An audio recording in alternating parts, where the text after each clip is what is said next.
Hey folks, this is Matt once again coming at you with B Day. Want to reviewing a couple of Killer Bee films. First, The Bees from 1978 with John Saxon. I reviewed that. That's with John Saxon turned the bees gay to fight them off, and the bees address the UN nation. Don't believe me? Watch that review or watch that movie. Next up is The Deadly Bees, which on IMDb says 1967. But yet on Wikipedia it says 1966. So I'll put, I don't know, I guess I'll put 67 just for the sake of argument. Because I guess it was released theatrically in 1967. It was pretty much released by a company called Amicus Productions. They're the same guys, well, the same company that released stuff like the original Tales from the Crypt with Peter Cushing and stuff. Same with Asylum, The House That Dripped Blood, The Vault of Horror, The Beast Must Die, among other films. But this one is just a fucking terrible flick. Directed by some guy named Freddie Francis. Sadly enough, this was written by Robert Bloch, the guy who wrote Psycho. But I know he mentioned that, well, the problem was he wrote the script, but then the director and another writer rewrote some of his shit. Another thing was that Robert Bloch wanted, I think, Christopher Lee and Boris Karloff to star in this, and that wasn't the case. The director of this film pretty much became a cinematographer on stuff like Glory and stuff like that. This film sucked though because it was dull and it was boring. Just a 3.1 on IMDb. I'd say that's even high. It's not because it's a 60s film that I think it's boring. This is literally a fucking dull movie. Dull as hell. And it was on an episode of Mystery Science Theater 3000 in 1998. Wow. It really is one of those films that nothing happens. And yes, I'm the guy who likes The Swarm. You can make fun of me all you want. It's a hell lot better movie than this. Or the one with the gay bees. All it is, it starts off. First off, it's funny because you have like the same shot that's repeated throughout this film.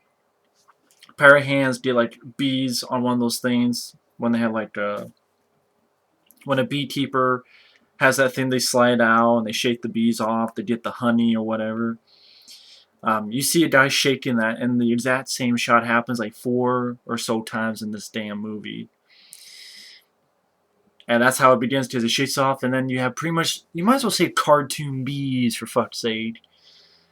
And all it is like the first, I don't know, 5 minutes, 6 minutes of this movie, and it's only like 80-some minute movie, is like this band playing called The Birds, and then our lead actress, Suzanna Leigh, I don't know if it's really her singing or not, she's singing the song, so I'm like, great.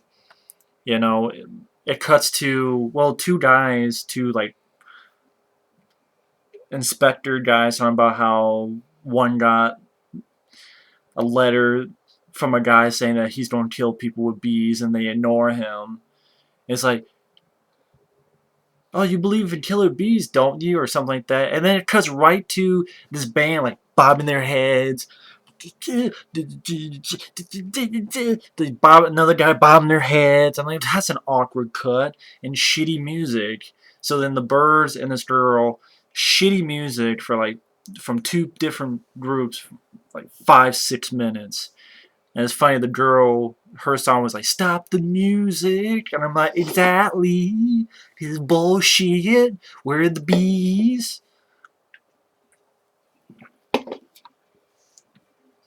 And mainly it's about she has a mental breakdown. Maybe she wears a fucking fur coat too many damn times, even though it's inside. She's wearing fur coats while on the TV in fucking inside. So basically what happens is she, oh my god, she got, oh, I'm so tired. I need to go somewhere. She goes over to Seagull Island where you have a guy, his wife, and this woman helping them, and he's a beekeeper. And then he has a neighbor who's also a beekeeper. So I'm guessing these two beekeepers were going to be Christopher Lee and Boris Karloff, but they didn't do it. And the rest of the film is just nothing happens. Nothing happens. Uh, she notices that the guy she's staying with is very suspicious looking. He's kind of a dick. Who, for some reason, he is putting needles into a horse. And she looks and there's like a lot of holes, like marks on the horse. And they never really explain why, other than the guy saying, well, I had vaccination from the doctor. But I'm like, that much shit? Really? And then the lead girl's playing with the dog. And then, goes off over to the fucking neighbor who has bees in his fucking wall. I'm like, why the fuck do you have bees in your wall? You're like, whoa, they keep an eye on them in case there's mischief. Really? In your fucking wall? And then the girl comes back, and the guy she's staying with is very suspicious. Does like every fucking suspicious thing in the book. Lies to her. Doesn't tell the whole story. I'm like, dude, you obviously know something's going on. And you find out at the end, I'll fucking spoil, I don't give a fuck. You find out that even though this guy is so suspicious, like you have a dog sniffing around his wife's dog, and the guy like wants to hit the dog and pretty much hits the dog with a towel. I'm like, we're supposed to give a fuck about this guy? This guy's an asshole. He's suspicious every step of the way. If he's going through this secrecy, why the fuck do you say, hey, yeah, this girl can stay at my place? Why'd you do that? Why'd you say, no, she can't stay, I got stuff going on? Something about this guy, because you find out that the neighbor, the kindly neighbor beekeeper who has a mustache, he's really the bad guy. And how he created this formula that he can put on stuff and bees will go after it. And that the guy she's staying with found out about and he's trying to recreate it. I'm like, dude, why don't you tell this to the girl who's staying with you? Especially when shit is going down. But you keep lying and keep not telling shit. So of course she's not going to believe you, or she's very unsure. She's being so goddamn secretive. You might as well put a fucking signpost up your ass saying, killer. Saying who, me? Just being a dick. And a lot of nothing happens until the dog gets attacked. And you see a bunch of like animated bees in front, and then that's pretty much the dog barking. You see like the animated bees, like kind of like what they did in the John Satchin's The Bees, where they just have a bunch of bees in front that you could tell it's not in the scene. I understand you can't have bees with a dog, that's not right. But I'm just saying it looks fucking awful. Even with 60s, it looks awful. It looks like shit. So the dog's dead. And then the second one to go is the guy's wife, who's a sourpuss. And she has like fucking plastic bees on her face that you can easily tell. And the same she dies from animation. Then the third to be attacked is the lead, who is in the bathroom and she gets out of it. Then you have the helper girl, who she's being attacked, but she gets out of it okay. Then she goes over to who she thinks is a good beekeeper and finds out he's the evil beekeeper. I don't know what the fuck his plan is. He's like, well, the reason I'm doing this is because the guy you were staying with while you were resting, he wanted my formula. He wanted to find out what my formula was, so I wanted to get him out of the way. I'm like, you could have put a fucking piece of poison in his fucking tea. You didn't have to go with the bees. Have him trip over his fucking a toy. Have him fart in the wind. I don't give a shit. It's bullshit. Dull as fucking hell. That's like the movie. That's like everything that happens in the goddamn movie. The evil beekeeper with the mustache tries to douse her with the shit. She throws something, hits on him.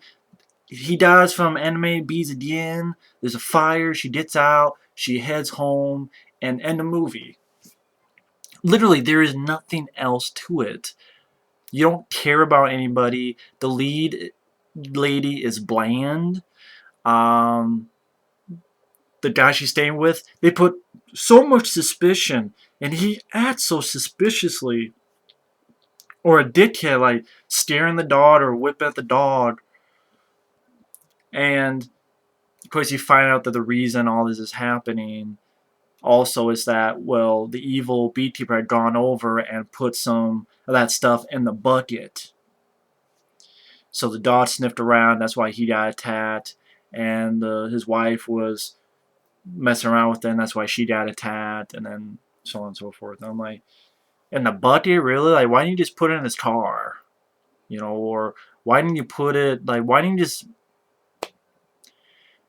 um, I don't know, offer him a fucking handkerchief. I don't know, offer him a fucking, here's a burger. He's like, oh shit, oh, whoops, sorry, that's too much mayonnaise, or whatever the hell it was. I mean, it's one of those things that you watch, you know, this movie is dull, this movie is boring, it's 83 minutes, and it's still boring. It's dull. There's no life to this movie. It's, what I've said is the fucking plot of the movie. The exact plot of the movie. The acting is bland. The characters are bland.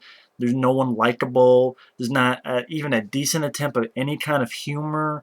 The attack scenes are beyond silly with horrendous special effects, even for the 60s, folks. It's the same time period as, what, The Time Machine, which I think are good. Come on now. The Birds. All these other films. Give me a break. People make fun of The Swarm. I'm sorry, The Swarm, even if it's, even in the extended over 2-hour version, still moves at a faster pace than this damn movie. At least it's got Michael Caine killing the shit out of bees, and people with flamethrowers fucking up bees, and bees fucking up entire cities. I'd rather watch that than this. It's a British horror film that, it's not even horror, hard saying it's horror. It's almost like trying to be like a Columbo, but Columbo's fucking better than this. Columbo would have had this solved in like 5 minutes. But I don't know what else to say about the deadly bees. It's there's barely any bee attacks in it, and it's mainly about how this guy's being suspicious, overly suspicious. She's trying to find out what's going on, why. Talks to the good beekeeper. He's saying, well, these are killer bees, we'll have to get evidence, and then the dog and the lady gets killed, and more suspicious again, and why doesn't the guy fucking just tell the whole truth? Hey, this guy's doing it, I'm trying to find it, shit's going down, I know I said you could stay here, I put you in danger, I'm sorry. None of that. Just, wow, what a dick. All this secrecy, why did you say, okay, yeah, she can stay here? And shitty music at the beginning, I mean, and the score I didn't care for, just nothing appealing in this movie. The Deadly Bees. The 3.1 or whatever on IMDb deserves lower. You know, it's just as bad as the bees. I mean, I'd probably put the bees, the gay bees, above this because at least that's funny. It's bad, but it's fucking hilarious. I mean, it's about, they turn the bees gay and John Saxon does some kung fu. That's still a really, really shitty movie, but it's, you can laugh at it. Here, I don't know how the hell Mystery Science Theater 3000 did this movie because it's boring, it's dull. The whole damn thing must have been, wake me the fuck up! Wake me the fuck up! This is based on a novel called A Taste for Honey. More like a taste of ass. But either way, thanks for watching, take care, and stay tuned for The Swarm, the best killer bee movie out there, which isn't saying much, but I like The Swarm. I don't care. I like The Swarm. And fuck this movie.